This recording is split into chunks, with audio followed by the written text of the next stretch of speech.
আসসালামু আলাইকুম। প্রিয় দর্শক, অন্য মঞ্চের আলাপ চাইতায় আপনাদের সকলকে আমন্ত্রণ জানাচ্ছি।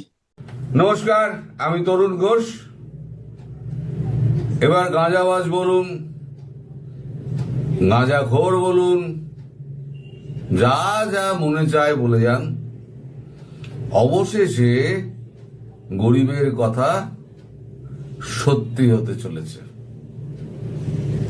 শেখ হাসিনা দেশে ফিরতে চলেছেন এবং তার সমস্ত প্রস্তুতি এখন কমপ্লিট হচ্ছে।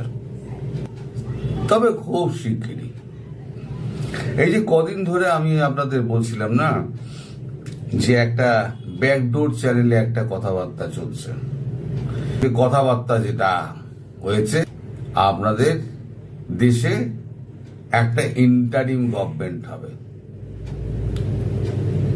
এই বাংলাদেশ এবং ইউএস কে বাদ দিয়ে যে কোনো তৃতীয় রাষ্ট্র এইখানে একটা ইন্টারিম গভর্নমেন্টের লোক ঠিক করে দেবে। সেই ইন্টারিম গভর্নমেন্টের অধীনে 6 মাসের মধ্যে নির্বাচন করা হবে। আমি বহু আগে বলেছি যে শেখ হাসিনা তিনি চাইলে, তিনি যদি মনে করেন যে আমি ফ্রেশ ম্যান্ডেট নিয়ে আবার আসব, তাহলে তিনি সেটা করতেই পারেন, ভারত আপত্তি করবে না। এটা তার ইচ্ছে। আমার সম্ভবত মনে হয় শেখ হাসিনার ইচ্ছাই পূরণ হতে যাচ্ছে। তিনি 6 মাসের মধ্যে তিনি দেশে ফিরবেন, 6 মাসের মধ্যে ইলেকশন ক্যাম্পেইন করবেন এবং ইলেকশন হবে। ওই ফেব্রুয়ারি আর মার্চের মধ্যে ইলেকশন হবে। তিনি আবার, আমার যা মনে হয়, এখন বীজ তো মাথার ওপর থেকে পায়ে নেমে গেছে, এখন তিনি 75 কি 70% ভোট নিয়ে তিনি আবার সিংহাসনে বসতে চলেছেন। এবং এইবার যে শেখ হাসিনা যে ফিরছেন, সেই শেখ হাসিনা কিন্তু পূর্বে শেখ হাসিনা নয়, আমি গ্যারান্টি দিয়ে বলতে পারি। তিনি কিন্তু এবারে কাউকে ইয়াদ করবেন না। আর এই যে দলে লোকজন ফিরেছিল না, যত সব জামাতি, হিজবুতি, সব ছাত্রলীগের মধ্যে, যুবলীগের মধ্যে সব ঢুকে বসেছিল, তাদের তো চেহারা এখন উন্মুক্ত হয়ে গিয়েছে। আমি তো বলি এটা ভালো হয়েছে। ভালো হয়েছে এই কারণে যে শত্রুদেরকে চিহ্নিত করা গেছে। এবার অনেকেই আপনাদের দেশে বলছেন যে শেখ হাসিনাকে উৎখাত করার পেছনে ভারতের একটা মদত ছিল। কথাটা একদম ঠিক নয়। হ্যাঁ, ভারত কিছু কিছু ক্ষেত্রে ভারত বিরক্ত ছিল, এটা ঘটনা। যেমন তার আশেপাশে যে সমস্ত চরিত্রগুলো ঘুরে বেড়াতো, তাকে ভুল বোঝাতো। তিনি বলেছিলেন গণতান্ত্রিক পদ্ধতিতে আপনি মাঠ লেভেল থেকে লোক তুলে নিয়ে এসে আপনি রাজ্য শাসন করুন, দেশ শাসন করুন, তাহলে আপনার দেশের প্রকৃত মানে যারা দরিদ্র তাদের কাছে অব্দি সেবাটা পৌঁছবে, যেটা আমাদের দেশে আমরা করে থাকি। তা তিনি শোনেননি, সেটা তার ব্যাপার। তিনি তার পারিষদ নিয়ে তিনি রাজ্যপাট চালিয়েছেন, আর সমস্তটাই হচ্ছে ওই সচিব ভিত্তিক তার রাজ্যপাট চালানো। এবং সচিবরা দেখবেন কোনো আবিষ্কার টাবিষ্কারের মধ্যে কিন্তু সচিবরা নেই। পৃথিবীতে যত আবিষ্কার রয়েছে, কোন সেক্রেটারি, কোন ডিরেক্টর এরকম লেভেলের লোক করেছে? কাউকে দেখবেন না। তাদের মস্তিষ্ক আলাদা। আর সেক্রেটারি, এই ডিরেক্টর, যে লেভেলের সচিব ফচিব পর্যায়ে লোক থাকে না, এরা শুধু এক্সিকিউশন করে। যা বলে দিল সেটা এক্সিকিউট করে দিল, এর বাইরে তাদের আর কোনো রোল নেই। ফলে যে আপনাদের দেশে যে ঘটনাটা ঘটছে, যে ভারতের একটা হাত ছিল, ভারতের এরকম মতো কোনো হাত ছিল না। ভারত যদি চাইতো অনেক কিছুই করতে পারত, কিন্তু ভারত ওদিকে ফিরেই তাকায়নি। এই যে আপনারা বলেন না পদে পদে এই রয়ের লোক, ওই রয়ের লোক, রয়ের লোক যদি এত অ্যাক্টিভ থাকতো তাহলে 2024 হতো না। সম্পূর্ণ ব্যর্থ, আমরা স্বীকার করছি। সম্পূর্ণ বাংলাদেশের এই ঘটনার ব্যাপারে ব্যর্থ। তার জন্য আমাদের এখানে এর প্রচুর লোক মাথা থেকে একেবারে পা অব্দি সমস্ত চেঞ্জ হয়ে গেছে। কি করে এই ঘটনা ঘটলো, এই ব্যর্থতা ঢাকবে কি করে? ফলে যে আপনাদের সব কন্ট্রোল করেন না, এই পাকিস্তানি আর বাংলাদেশি কিছু আছে, সবকিছুতে এর লোক দেখেন। কেউ কিছু উল্টো কথা বললো তো এর লোক বলে দাগিয়ে দিল, তো সেটা ঠিক না। এর মধ্যে ছিল না। বাংলাদেশ যেটা হয়েছে, বাংলাদেশের স্বতঃস্ফূর্ত একটা আন্দোলন হয়েছে, এবং সেই আন্দোলনে যারা সাধারণ মানুষকে ভুল বুঝিয়ে নামানো হয়েছিল তারা এখন ভুল বুঝতে পেরেছেন, কিন্তু তারা প্রকাশ্যে অথবা লজ্জায় তারা স্বীকার করছেন না। আর এই রাতারাতি যারা এই আলবদর আর অমুক তমুক যারা মাথায় ফেটটি বেঁধে সব রাস্তায় নেমে গেছিল, তারা দেখছি সব আস্তে আস্তে পাল্টি খাচ্ছে। বুঝতে পারছে সময় খারাপ এসে গেছে, তাই এখন পাল্টি খাচ্ছে। সে আপনি শিল্পী থেকে সাংবাদিক বলুন পর্যন্ত বলুন, সব এখন অনেকেই দেখবেন সে লাল ফেসবুকে রং করেছিল, আমি শুনেছি, সে সমস্ত এখন পাল্টে গিয়েছে। এখন তারা এখন প্রো হাসিনা হতে চাইছেন। তা কেন হতে চাইছেন? তার মানে কিছু একটা ঘটছে। এই যে আপনাদের দেশে হঠাৎ গেল ইউনূস গেল, আমি তো 1.5 মাস আগে থেকে বলছি ইউনূস ব্যাগ গোছা। আমারই বাংলাদেশে এক বন্ধু আমার থাম্বনেল করে দেয়। এখন তো বলার সময় নয়, বলতে পারবো না। বলার সময় আসুক, তাকে আমি সামনেও নিয়ে আসবো, আপনার সঙ্গে কথাও বলিয়ে দেবো, কিন্তু সে পেছন দিক দিয়ে এখন সাহায্য করে, সামনে আসে না। আমরা যত থাম্বনেল দেখেন না, সে নিজে ইন্টারেস্ট নিয়ে আমাকে ফোন করে সাবজেক্ট ছেড়ে নিয়ে সে আমার থাম্বনেলটা তৈরি করে দেয়। তো সে অন্তত জানে যে আমি এটা 1.5-2 মাস আগে থেকে বলে যাচ্ছি, ইউনূস ব্যাগ গুছো, তোমার টাইম হয়ে গেছে। হ্যাঁ, তখন আমাকে প্রচুর লোকে নানান রকম গল্প টল্প বলতো, অনেক গাঁজাবাজ, মানে গল্পবাজ গাঁজাবাজ, কেজি গাঁজা খেয়েছে, অমুক তমুক। আপনারা 2 দিন বাদে লিখুন, আজকেও লিখুন, আমি আপত্তি করবো না, আজকেও লিখুন, কিন্তু 2 দিন বাদে আপনাদেরই লজ্জা হবে লিখতে। এর মধ্যে কিছু বুদ্ধিমান আবার দর্শক আছেন, তারা আবার লেখেন যে আপনি বলে যান, শেষ হাসি কিন্তু আপনি হাসবেন, আমরা বুঝতে পারি। বাংলাদেশের মানুষ এত সরল, তারা মনে করেন আমি আজকে যেটা বললাম কালকেই বোধহয় সেটা হয়ে যাবে। সেটা সম্ভব নয়।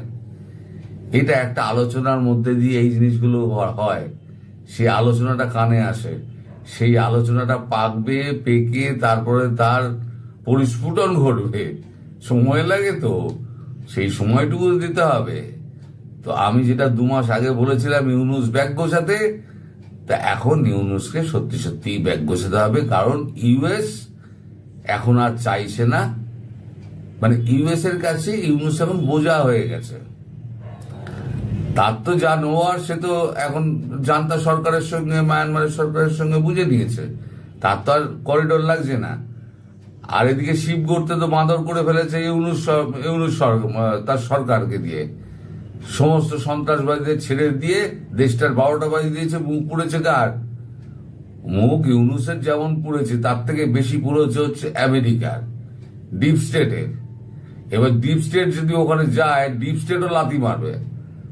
এখন শোনা যাচ্ছে তিনি হয়তো ওই টিউনিসিয়া এই সমস্ত কোনো জায়গায় গিয়ে, হয়তো আয়ারল্যান্ড, টিউনিসিয়া, এই সমস্ত জায়গায় গিয়ে হয়তো উনি মানে আশ্রয় নিতে পারেন। পাকিস্তানে যাবেন না, নিশ্চিন্তে থাকুন। এত পাকিস্তান প্রেম তো, এই যে আপনাদের বাংলাদেশে যত জিহাদি আছে, কেউ পাকিস্তানে যাবে না।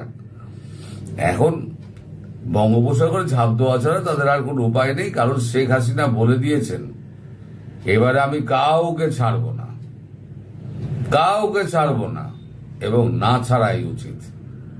এই যারা এই চক্রান্তের সঙ্গে জড়িত তাদেরকে ব্যবস্থা করা। আর একটা কথা, সেটা হচ্ছে এটা হবে কি করে?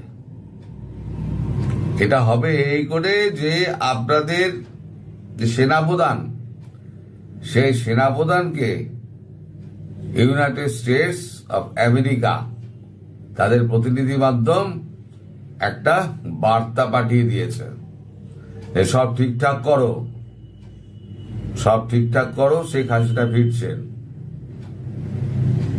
ঠিকঠাক যদি না হয় তাহলে কপালে কিন্তু ওয়াকারের দুঃখ আছে।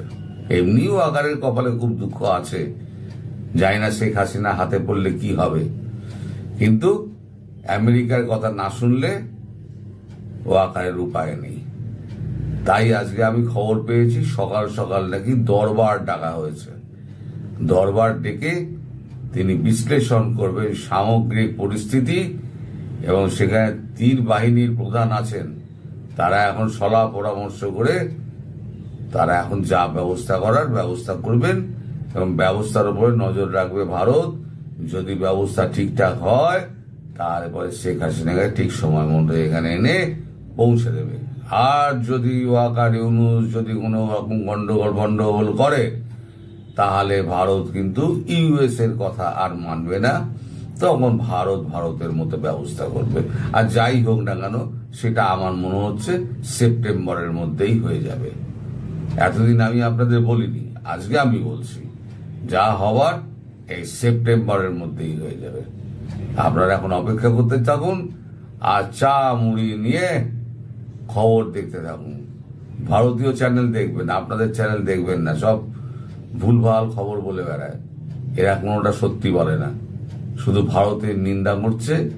পাকিস্তানের সৈন্য ভারতে ঢুকে গেছিল, ভারতীয় সৈন্য ফ্ল্যাগ উড়িয়ে পালিয়ে যাচ্ছে, এ সমস্ত অনেক তো গল্প ছাপা হয়েছে, বলা হয়েছে আপনাদের মিডিয়াতে। বাস্তবিক কি তাই হয়েছে? এখন তো সব খবর পাচ্ছেন।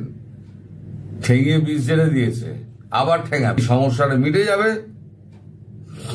শেখ হাসিনার এক সমস্যা যেটা আছে, বাংলাদেশের সমস্যা, এটা মিটে যাবে, ঠেঙানি শুরু হয়ে যাবে, দেখে নেবেন। ইউনূস সরকার বরাবরই চেয়েছে ভারতে আশ্রিত শেখ হাসিনা চুপ থাকুন, কিন্তু আমরা দেখেছি ইউনূস সরকার, বিশেষ করে বললে ইউনূস স্বয়ং এবং তার কতিপয় উপদেষ্টা এবং কতিপয় নেতাই শেখ হাসিনাকে এবং আওয়ামী লীগকে বাংলাদেশে উঠতে বসতে স্মরণ করছে। তারা নিন্দামন্দ করছে, ক্ষোভ প্রকাশ করছে। এতে দুটো কাজ হয়েছে এবং হচ্ছে। শেখ হাসিনার প্রতি সাধারণ মানুষের ক্ষোভগুলো ধীরে ধীরে কমতে শুরু করেছে, তার প্রতি সহানুভূতি বেড়েছে মানুষের, এবং একটি আন্দোলনের মুখে দেশ ছাড়ার পরও শেখ হাসিনা বাংলাদেশের রাজনীতিতে এত দ্রুত অতীতের যে কোনো সময়ের তুলনায় বরং আরো বেশি প্রাসঙ্গিক হয়ে উঠেছেন। এটা আমার ব্যক্তিগত বিশ্লেষণ, আপনার দ্বিমত থাকতেই পারে। যদি থাকে সেটা আপনি প্রকাশ করবেন, সম্ভব হলে আমি জবাব দেব, নয়তো আপনার বক্তব্য থেকে শিখতে চেষ্টা করব। হয়তো বিতর্ক চাই না। মোটা দাগে কয়েকটা কথা বলি। মুক্তিযুদ্ধ এবং মুক্তিযোদ্ধাদের নিয়ে এই সরকার যা যা করেছে গত 15 মাসে, তা এক কথায় আওয়ামী লীগের গত 15-16 বছরের ভুল ত্রুটির অনেকটাই কিন্তু ধুয়ে মুছে দিয়েছে। যে মানুষ একসময় বলতো আওয়ামী লীগ মুক্তিযুদ্ধকে, বঙ্গবন্ধুকে তাদের ব্যক্তিগত বা পারিবারিক সম্পত্তি, পকেটের ব্যাপার করে তুলেছিল, এখন তাদের অনেকেই বলছেন মুক্তিযুদ্ধ এবং বঙ্গবন্ধু আওয়ামী লীগের হাতেই নিরাপদ এবং প্রাসঙ্গিক। এই যে পলিটিক্যাল থট চেঞ্জ হলো, এর জন্য আপনি কাকে দায় দিবেন? ইউনূস সরকারের পৃষ্ঠপোষকতায় বা তথাকথিত নীরবতায় 32 নম্বরের বাড়ি যে ভাঙচুর হয়েছে, এই ভাঙচুরের পর অন্তর্বর্তী সরকারের যতই বিবৃতি দেওয়া হোক না কেন, তারা যে বিবৃতি দিয়েছে এটিকে অনেকে শাক দিয়ে মাছ ঢাকার চেষ্টা বলে মনে করেছেন, এবং তারা বলছেন যে এতে সরকারের মুখোশটা যেমন খসে পড়েছে, তেমনি রাতারাতি আওয়ামী লীগ, বঙ্গবন্ধু, 32 নম্বর এবং শেখ হাসিনার প্রতি মানুষের সহানুভূতির পারদও ক্রমশ বেড়েছে। গত বছরের জুন জুলাই আগস্টে যারা এই ইস্যুগুলিতে বঙ্গবন্ধু, আওয়ামী লীগ, গণতন্ত্র, রাজনীতি এই সমস্ত ইস্যুতে যারা ঘোর হাসিনা বিরোধী হয়ে উঠেছিলেন বা হাসিনা বিরোধী ছিলেন, তাদের একটি অংশ ইতিমধ্যেই বলতে শুরু করেছেন এতটা প্রতিহিংসা আমরা ইউনূস সরকারের কাছে প্রত্যাশা করিনি। এটির সুফলও কিন্তু আওয়ামী লীগের অ্যাকাউন্টেই এসছে বা আসছে। এর সঙ্গে যোগ হয়েছে নানান ক্ষেত্রে অন্তর্বর্তী সরকারের অমার্জনীয় ব্যর্থতা। অনেক জায়গায় অনেক কিছু ম্যানেজ করতে না পেরে অন্তর্বর্তী সরকারকে আমরা দেখেছি বিবৃতি দিয়ে শেখ হাসিনাকে অভিযুক্ত করতে, আওয়ামী লীগকে অভিযুক্ত করতে। কখনো কখনো আমরা শুনেছি, বিশেষ করে প্রথম দিকে প্রতি বিপ্লবের কথা বলতে আমরা শুনেছি। এর ফলে তারা নিজেদের ব্যর্থতাই আসলে আড়াল করতে চেষ্টা করেছেন বলে অনেকে মনে করছেন। ভারতে বসে শেখ হাসিনা যেন কথা না বলেন, এজন্য ইউনূস অনুরোধও জানিয়েছেন ভারতের প্রধানমন্ত্রীর কাছে সামনাসামনি। চিঠি তো লিখেছেনই, কিন্তু কাজ হয়নি, উল্টো উপহাসের পাত্র হয়েছেন। এসবের ফলাফলে ভারত স্পষ্ট করে বলেছে বাংলাদেশের অভ্যন্তরীণ প্রশাসনিক ব্যর্থতার জন্য ভারতকে যেন দায়ী না করা হয়। রণধীর জয়সওয়াল তাদের ব্রিফিং এ বলেছেন এটা দ্বিপাক্ষিক সম্পর্কের জন্য সহায়ক হবে না। আমি তো মনে করি এটা একটা স্পষ্ট থ্রেট অন্তর্বর্তী সরকারের জন্য। দুদেশের মধ্যকার প্রত্যর্পণ চুক্তির আওতায়, চুক্তি আছে আপনারা জানেন, শেখ হাসিনাকে ফেরত চেয়ে চিঠি দিয়েছে বাংলাদেশ সরকার, অন্তর্বর্তী সরকার দিতেই পারে, কোনো সমস্যা নেই। এবং অনুরোধ জানানোর পরও ভারতের শীতল রিয়াকশন, এটি তারা কিন্তু বুঝতে ব্যর্থ হয়েছে। ব্যর্থ হয়ে উল্টো অন্তর্বর্তী সরকার প্রধান সেভেন সিস্টার্স নিয়ে অপ্রীতিকর নানান কথা বলেছেন, ভারতের সম্পর্কে নানান কথা বলেছেন, বিভিন্ন ফোরামে সুযোগ পেলেই, এমনকি গণমাধ্যমের সঙ্গে সাক্ষাৎকারেও। এই যে অকূটনৈতিক সুলভ বাক্য ব্যবহার করেছেন তিনি, এগুলোই আসলে দুদেশের সম্পর্ককে আরো তিক্ত করেছে। আপনি তো জানেন ভারত আওয়ামী লীগের দিকে ঘেঁষে আছে, তাহলে সেটিকে তো সেভাবে ডেলিকেট বিষয়, এটিকে সেভাবে হ্যান্ডেল করতে হবে। তা না করে এরকম হম্বিতম্বি করলে আসলে সুফল আসে না। অতি সম্প্রতি আপনারা জানেন, যেটা সম্ভবত গত 29 অক্টোবর, 3টি আন্তর্জাতিক মিডিয়ায় একযোগে শেখ হাসিনার 3টি পৃথক সাক্ষাৎকার প্রকাশিত হয়েছে। এরপর আন্তর্জাতিক কূটনীতিটাও যেন খানিকটা শেখ হাসিনার দিকে হেলে পড়েছে বিশ্লেষকরা বলছেন। এখন শোনা যাচ্ছে খুব শিগগিরই ইন পার্সন বা সশরীরে মুখোমুখি সাক্ষাৎকার দিতেও দেখা যেতে পারে শেখ হাসিনাকে। তিনি অনেক লাইভ প্রোগ্রাম করবেন এমনটাও জানা যাচ্ছে। বলার অপেক্ষা রাখে না।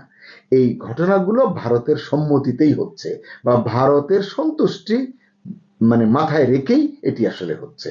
এই জায়গায় আমি দুটো কথা বলার মতো নৈতিক সম্পর্কটাই আমাদের সরকার ইউনূস সরকার খুইয়ে ফেলেছে বলে মনে করি। সম্পর্ক তিক্ত হলে যা হয়, কিছুই বলার সুযোগ থাকে না। ভারত বাংলাদেশের নিকটতম প্রতিবেশী, বৃহৎ দেশ, আমরা সবাই জানি। ভারতের সব কথা কাজ হয়তো আমাদের পছন্দ হবে না, সরকারের পছন্দ হবে না। তাই বলে সেটা নিয়ে শৈশবে লাঠিম খেলায় ভুল বোঝাবুঝি হলে যেরকম স্থূল অভিমানে বাচ্চারা ঝগড়া করে, সেরকম ভাবে যদি বিষয়টিকে অ্যাড্রেস করা হয় তাহলে কি হবে? কারণ কূটনৈতিক পরিভাষায় গালিটাও কিন্তু শিল্পসম্মত উপায়ে দিতে হয়। এটা আমরা কবে শিখব? দিল্লিতে institute for defence studies and অ্যানালিসিসের সিনিয়র ফেলো, বাংলাদেশ বিষয়ক গবেষক শ্রুতি পট্টনায়ক কিছু কথা বলেছেন, আমার কাছে অত্যন্ত গুরুত্বপূর্ণ মনে হয়েছে। তিনি বলেছেন, বাংলাদেশের রাজনৈতিক ল্যান্ডস্কেপে আওয়ামী লীগকে প্রাসঙ্গিক রাখার চেষ্টার অংশ হিসেবেই ভারত শেখ হাসিনাকে কথা বলতে দিচ্ছে, আন্তর্জাতিক মিডিয়ায় সাক্ষাৎকার দিতে দিচ্ছে। কারণ প্রতিবেশী ভারত দেখছে বাংলাদেশে আওয়ামী লীগকে কোনো স্পেস দেওয়া হচ্ছে না। একথা সত্য। আমরা বারবার বলেছি, আওয়ামী লীগের যারা প্রকৃত অপরাধী, যারা প্রকৃত দোষী, তাদেরকে আপনারা ধরুন, চিহ্নিত করুন, বিচার করুন, শাস্তি দিন। কিন্তু গড়ে হরিবোল পুরো আওয়ামী লীগকে যেভাবে ধ্বংস করবার জন্য উঠে পড়ে লেগেছে এই সরকার, এটি গণতান্ত্রিক আচরণ হতে পারে না। এটিরই আসলে মূলত আমরা বিরোধিতা করি। এই যে রাজনৈতিক স্পেসের কথা বলা হচ্ছে, এটি নিয়েই আসলে আমি সবসময় কথা বলেছি। তিনি বলেছেন যে অথচ গণতন্ত্রের নামে বাংলাদেশে ঐক্যমত্য কমিশন সংস্কার নিয়ে কাজ করেছে।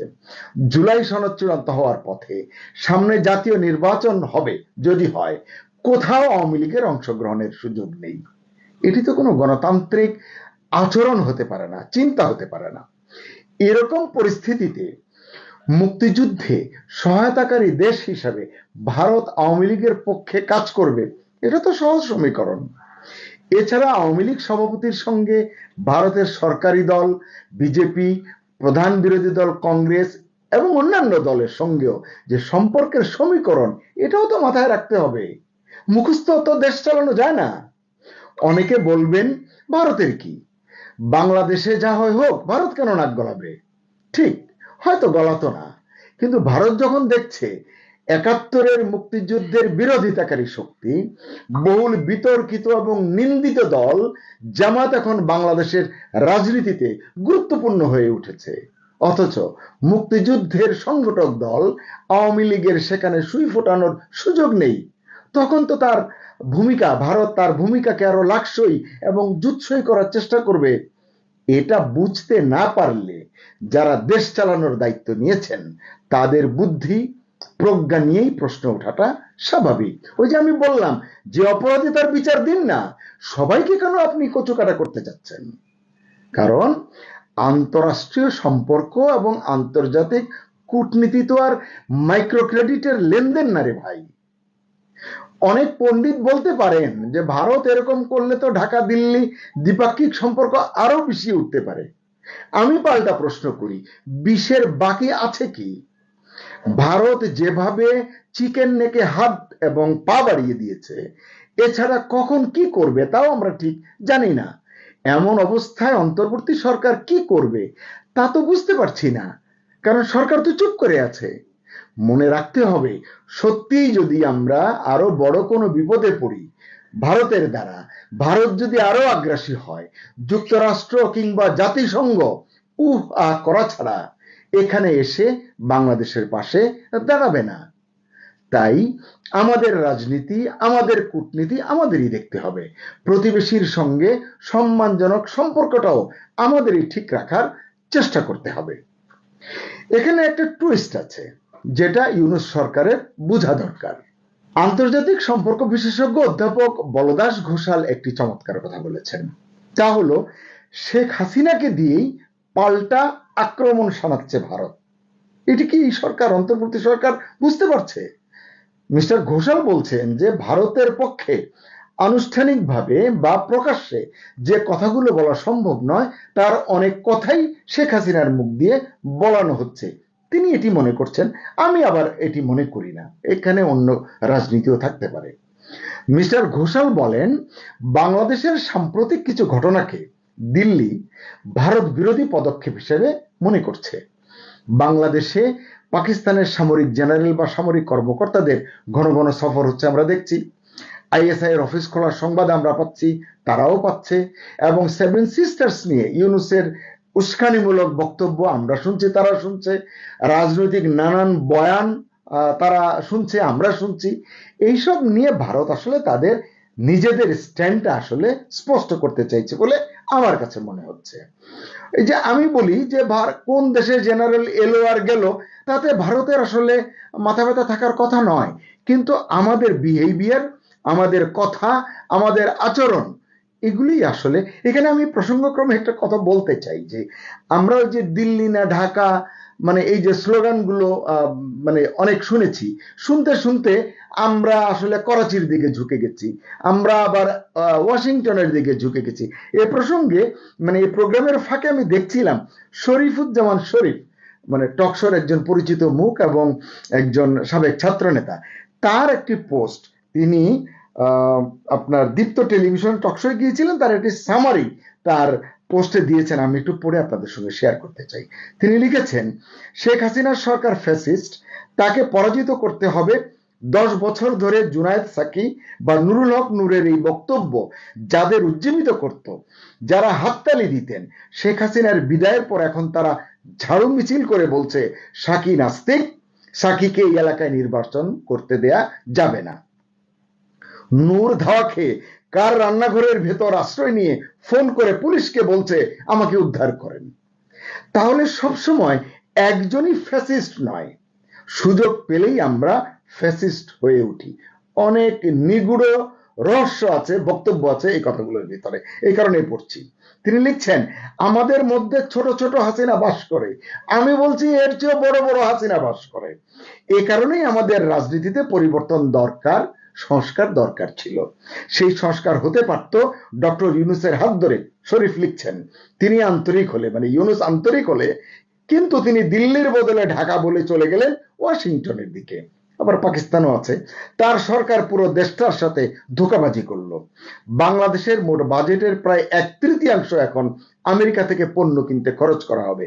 1 লাখ কোটি টাকার এলএনজি, 1 লাখ কোটি টাকায় উড়োজাহাজ, নৌপথের জন্য 10,000 কোটি টাকায় জাহাজ, $100 কোটি সরিষার তেল। আপনি বুঝুন, জাতীয় বাজেটের 1/3 এগুলো কিনতে হবে। এসব বলে নাকে খত দিয়ে আমরা ক্ষমতায় টিকে থাকতে চাইছি। আর এটা করতে গিয়ে ইউরোপের উন্নয়ন সহযোগীরা দূরে সরে যাচ্ছে। জাপানের মতো নীরবে যারা বড় উন্নয়ন প্রকল্প নিয়ে পাশে থাকতো তারা হাত গুটিয়ে নিচ্ছে। আমরা রাজনীতির জঞ্জাল সরানোর সুযোগ হাতছাড়া করলাম। শরীফ অনেক চমৎকার কথা বলেন, আমি তার কথা সুযোগ পেলেই শুনি, এবং টক শোতে যা বলেন তার সামারি ফেসবুকে দেন, সেটিও আমি পড়ি। সুযোগ পেয়ে আপনাদের সঙ্গেও শেয়ার করলাম। আসলে রাজনীতির এই সমীকরণটি আমাদের বোঝা দরকার। যে কথা বলছিলাম, যে ভারত তার স্ট্যান্ডটা স্পষ্ট করতে চাইছে, অর্থাৎ বাংলাদেশকে পাল্টা চাপে ফেলার চেষ্টা হিসেবেই শেখ হাসিনাকে সুকৌশলে কাজে লাগাচ্ছে ভারত সরকার। এতে শেখ হাসিনার কথার আফটার এফেক্ট কি হয়, মানে তিনি কথা বললে কি কি প্রতিক্রিয়া হয় বাংলাদেশে, সেটাও তারা দেখতে চান। এবং একই সঙ্গে তারা দেখতে চান বা বার্তা দিতে চান যে আওয়ামী লীগের নেতা কর্মীদেরও এই বার্তাটি দেওয়া যে শেখ হাসিনা দলের হাল ঠিকই ধরে রেখেছেন এবং ভারত শেখ হাসিনার পাশে আছে। এই বিশ্লেষণটা বলদাস ঘোষালের, এবং এটি আপনি তুড়ি মেরে উড়িয়ে দিতে পারবেন না, এটি আপনাকে ভাবতে হবে। আবার লন্ডন ভিত্তিক লেখক এবং জিওপলিটিক্যাল অ্যানালিস্ট প্রিয়জিৎ দেব সরকার, তিনি বলেছেন শেখ হাসিনা ভারতে পা রাখার পরই তাকে কঠোর গোপনীয়তা এবং নিশ্ছিদ্র নিরাপত্তায় মুড়ে ফেলা হয়েছিল। এমন অবস্থা বুঝে ধাপে ধাপে শেখ হাসিনাকে সক্রিয় হবার পথ তৈরি করে দিচ্ছে ভারত।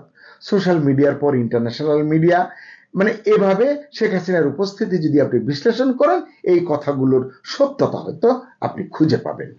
শুধু তাই নয়, আওয়ামী লীগের নির্বাচিত কিছু নেতার সঙ্গে শেখ হাসিনার সরাসরি সাক্ষাৎ এবং বৈঠকও অত্যন্ত সুপরিকল্পিত বলেই মনে করা হচ্ছে। বাংলাদেশে আওয়ামী লীগের কার্যক্রম নিষিদ্ধ হওয়া সত্ত্বেও এই দলের নেতাকর্মীরা যেভাবে ক্রমশ আড়াল থেকে রাজপথে নামছেন, বেরিয়ে আসছেন, নানান কর্মসূচি পালন করছেন। সামনে আবার জানা গেল যে 10 থেকে 13 নভেম্বর একটা কর্মসূচি আছে। এসব নিয়ে সরকার কিন্তু বেশ টেনশনে আছে, পেরেশানির অবস্থায় আছে। এর পাশাপাশি আন্তর্জাতিক পর্যায় থেকে সরকারের উপর ক্রমশ চাপ বাড়ছে। ইউনূস সরকারের মানবাধিকার লঙ্ঘন নিয়ে সমালোচনা ক্রমশ জোরালো হচ্ছে। আওয়ামী লীগের নিষেধাজ্ঞা প্রত্যাহারের সুপারিশ বা চাপও কিন্তু বাড়ছে। আইসিটিতে শেখ হাসিনার বিরুদ্ধে বিচারের মান নিয়ে ইতোমধ্যেই প্রশ্ন উঠেছে। কি রায় আসে সেদিকে এখন সবার নজর। আওয়ামী লীগ ইউনূস সরকারের বিবিধ বিষয় নিয়ে জাতিসংঘ সহ বিবিধ জায়গায়, নানান জায়গায় নালিশ করছে, দলিলাদি পেশ করছে। এসবের সম্মিলিত এফেক্ট কি আসবে সামনের দিনগুলোতে তা এখনই বলার হয়তো উপায় নেই। কিন্তু সরকার নিজে যেভাবে একের পর এক নানান সমস্যায় জড়াচ্ছে, সামনের দিনগুলোতে রাজনীতির লাগামটা তাদের হাতছাড়া হয়ে যাবে বলে মনে করছেন অনেক পর্যবেক্ষক। আওয়ামী লীগকে রাজনৈতিক স্পেস যদি না দেয় অন্তর্বর্তী সরকার, তাহলে কি হবে? এর উত্তর আমার পক্ষে দেওয়া সম্ভব নয়, তবে একটা ছোট ঘটনা বলতে পারি। ধরুন, একটি ছোট খাল বা ছোট নদীর শাখা, খুব অল্প পানি সেখানে প্রবাহিত হয়, এটা আসলে ধর্তব্যের মধ্যেই পড়ে না। আপনি সেই খাল বা ছোট নদীর এক জায়গায় শক্ত করে বড় করে বাঁধ দিয়ে দিলেন। এতে কি হবে? যে তীর তীর করে পানি বয়ে চলছিল, সে পানিটা স্থির হয়ে যাবে, বাধ্য হবে, আর তো কোথাও যেতে পারবে না। ফলে পানি জমতে থাকবে এবং জমতে জমতে এক পর্যায়ে খালটির বা নদীটির দুকুল ছাপিয়ে বন্যার সৃষ্টি করবে, অর্থাৎ ফ্লাশ ফ্লাড হয়ে যাবে। আমাদের এখন আসলে বোঝা দরকার যে আমরা আকস্মিক বন্যা চাই নাকি বন্যা মুক্ত থাকতে চাই।